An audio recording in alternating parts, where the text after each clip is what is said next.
Matapos nanindigan at tahasang ipinaglaban sa kanyang speech ang former President na si Rodrigo Roa Duterte at ang Vice President Sara Duterte sa harap mismo ng isinasagawang Quadcom hearing ng Kamara at tila sinampal ng katotohanan at napahiya ang mga makataliwang grupo. Mga ilang buhayang mambabatas sa Kamara na tila pilit dinadawit ang pamilyang Duterte sa walang katapusang pangbabatikos matapos nasaktan sa kanyang pahayag. Ang mga buhayang mambabatas Duterte Youth Party List Representative Congresswoman Drexime Cardema tila nanganganib daw di umano na masibak at matulad kay Kong Marcoleta at Kong Tevez. Ang Duterte Youth Representative na si Cardema nang dahil lang daw ay tahasan itong ipinagtanggol at ipinagmalaki ang mga Duterte sa kanyang ginawang pahayag sa harap mismo ng Quad Committee. Gaano kaya ito katotoo mga kababayan ating ang katotohanan ng isang party list representative ng Duterte Youth Congresswoman na si Drexy Cardema ang kapwa niya mambabatas po sabihin na silang mga mambabatas ay binoto lamang ng ilang libong tao samantalang ang dating Pangulong Rodrigo Duterte at Vice Presidente na si Sara Duterte ay binoto ng milyong-milyong Pilipino. Hayagan pa nga nitong sinabi na gustuhan raw ng sambayanang Pilipino ang mga Duterte kung paano nito dinurog ang mga durugista, kriminal at makakaliwang grupo na matagal nang nagpapasaki sa inang bayan. Ang naging laban kontra ay pinagbabawal na gamot ng dating Pangulong Rodrigo Duterte ay isa lamang daw pulisiya noon at hindi maisa sa katuparan kung hindi sinuportahan at pinondohan Kongreso at Senado at mga kapwa nito mambabatas na pinalakpakan pa ang dating Pangulong Rodrigo Duterte. Kaya pakiwain ng ilan sa ating mga kababayan dahil tumindig ang Duterte Youth Representative na si Drexy Cardema. Posible di umano itong matulad ay Congressman Marcoleta matapos ng kanyang pahayag. Tila natamaan din ang kapwa niya mambabatas ay bigla na lamang itong inalis sa pwesto at tinanggalan ng committee nang wala man lang paalam. Kahapon, nagsalita si Cardema, pinagtanggol niya po itong si Pangulong Duterte. Si Cardema po ang representante ng Duterte Youth. Ito po yung asawa po ni Ronald Cardema na alam naman po nating masugid na Duterte supporter at ni VP Sara Duterte. Ngunit dahil itong nakaraan ay siya po ay talaga namang tinanggal ng walang abi-abiso. At siya po ay nagsalita, ika nga siguro sabihin na natin na umamin po siya na nabudol siya. Alam naman po natin na ito po'y talaga masugid at matapang ho itong si Ronald Cardema. At itong asawa niya ngayon na nakaupo sa Duterte Youth, nagsalita po siya at pinagtanggol niya si Pangulong Duterte. Naku po, patay tayo dyan. Siyempre, sabi nga nila, di ba, bato-bato sa langit, ang tamaan tanga. Ay, sorry. Bato-bato sa langit, ang tamaan, wag galit, 'di ba? Yan po ang tunay na di ba? So, ngayon, tinamaan ho itong isang mga hindi pala isa, ang mga congressman. Alam mo, isa-isa silang pumiyok, isa-isa silang nagalit. Talagang hindi pwede yan. Totoo yung sinasabi mo. Nasasaktan kami. Hindi kasi alam mo mga kababayan, sinasabi ko paulit-ulit sa channel na to. Pag ikaw nasaktan, talagang magsasalita ka, pipiyok ka talaga 'di ba? Pag tinamaan ka, kaya nga marami dito sa ating channel na nasasaktan. 'Di ba? Alam mo kung bakit? Kasi katotohanan lamang ang ating sinasabi.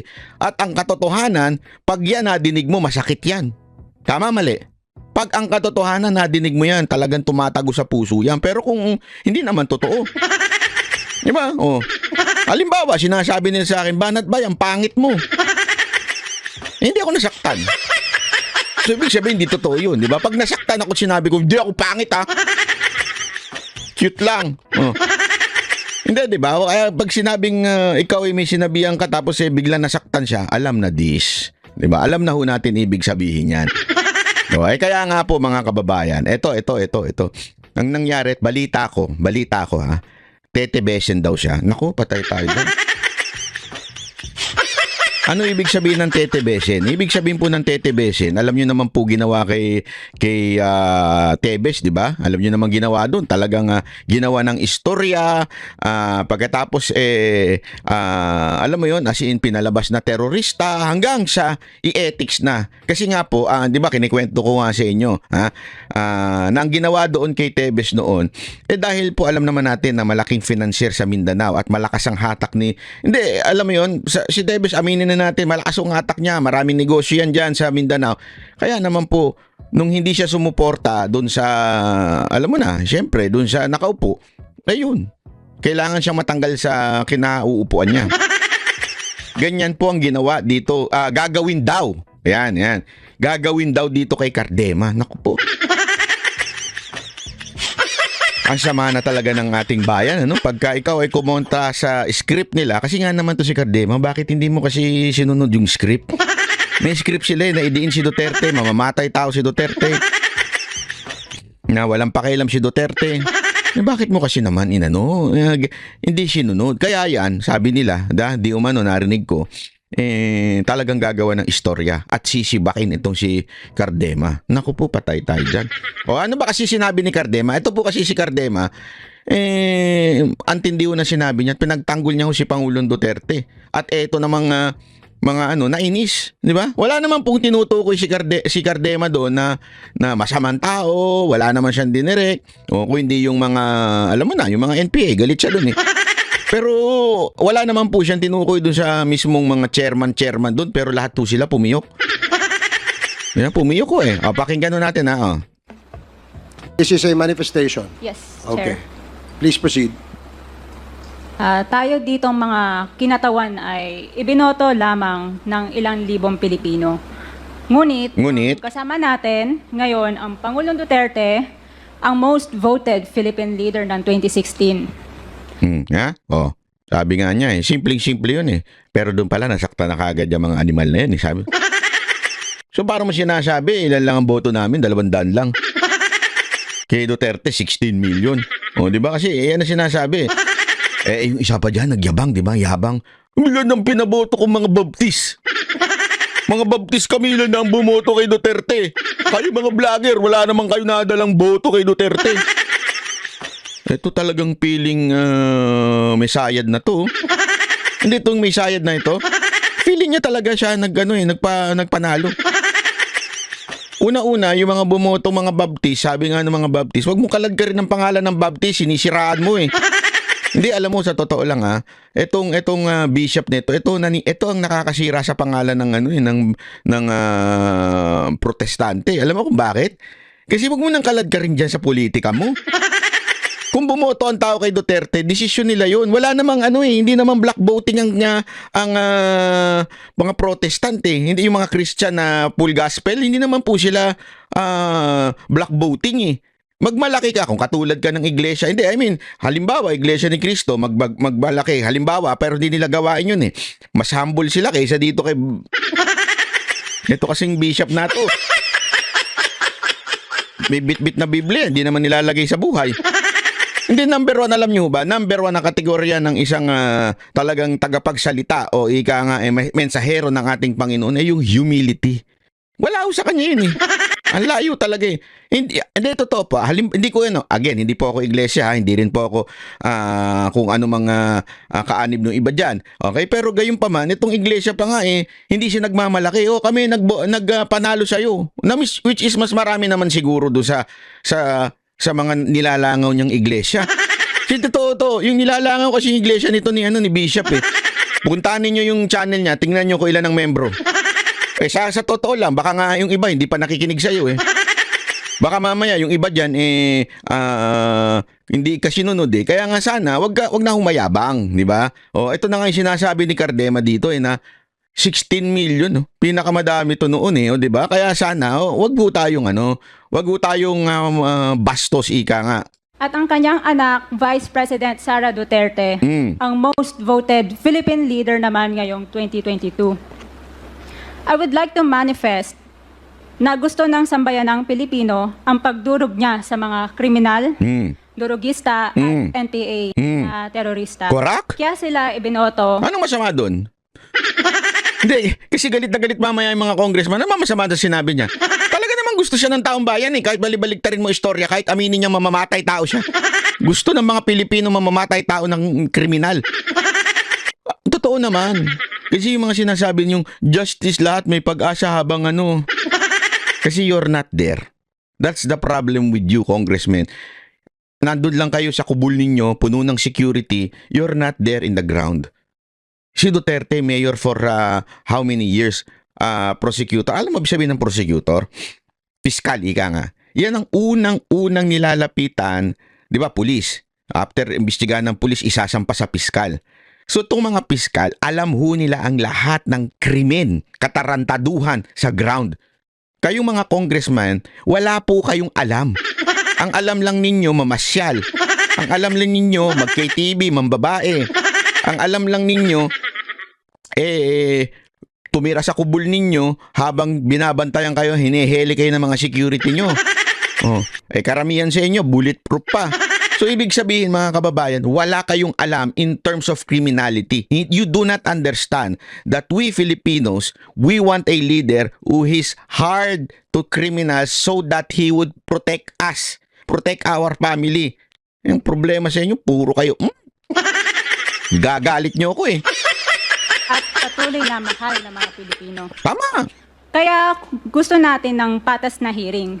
Sana sinama natin dito ang libo-libong mga magulang na ang mga anak ay biniktima ng mga durugista. Tama. Ang mga ordinaryong Pilipino na naglalakad galing trabaho, tapos sinaksak o pinatay ng adik, lahat ng mga kababaihan, na kahit pati infant... Diyan napikon sila eh. Alam mo kung bakit? Parang sinasabi niya dito, hindi kasi kayo patas eh.